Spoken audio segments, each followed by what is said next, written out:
जब भीष्म पितामह को अर्जुन ने बाणों की सैया पर लेटा दिया, तब भगवान कृष्ण आखिरी बार उनसे मिलने गए। उनको देखकर भीष्म पितामह ने अपने अंतिम शब्द में कहा, हे केशव, मुझे मेरे पिछले 10 जन्म याद है, लेकिन इसके बाद भी मैंने ऐसा क्या बड़ा अनर्थ कर दिया कि आज मुझे ये दिन देखना पड़ा। पिछले 10 जन्म में मैंने तो कोई पाप नहीं किया, तो फिर मुझे ये बाणों की सैया क्यों मिली? ये बाणों की सैया अब मुझसे सही नहीं जाती। मुझे मेरे सवाल का जवाब दो केशव। तब भगवान कृष्ण ने कहा कि हे पितामह, ये बात आपके 10 जन्मों के पहले की है। जब आप एक राजकुमार थे, तब आप जंगल से भ्रमण कर रहे थे। तभी आपके रास्ते में एक सांप आ गया। आपने उसको मारा नहीं, बल्कि ये सोचकर कि कहीं ये सांप किसी को काट ना ले, इसलिए आपने उस सांप को रास्ते से हटा दिया।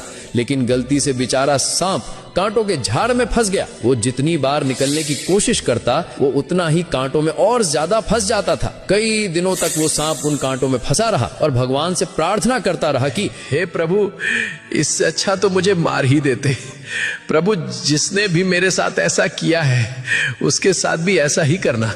लेकिन पिछले 10 जन्मों में आपने ऐसा कोई पाप ही नहीं किया जिससे आपको उस कर्म का फल भोगना पड़े। लेकिन जब द्रौपदी का चीर हरण हो रहा था, तब आप मौन रहकर भी ये सब देखते रहे थे। आप चीर हरण को रोक सकते थे, लेकिन आपने ऐसा नहीं किया। तभी आप इस पाप का भागीदार बन गए थे। इसी कारण से जैसे वो सांप उस दिन कांटे में फंसा था, आज उसी प्रकार आपको ये कांटे की सैया मिली है। तुम कितने भी बुरे कर्म कर लो, लेकिन उसका फल अवश्य मिलता है, इस जन्म में या फिर अगले जन्म में, लेकिन मिलता जरूर है। भगवान कृष्णा को दिल से मानने वाले भक्त कमेंट में जय श्री कृष्णा अवश्य लिखें।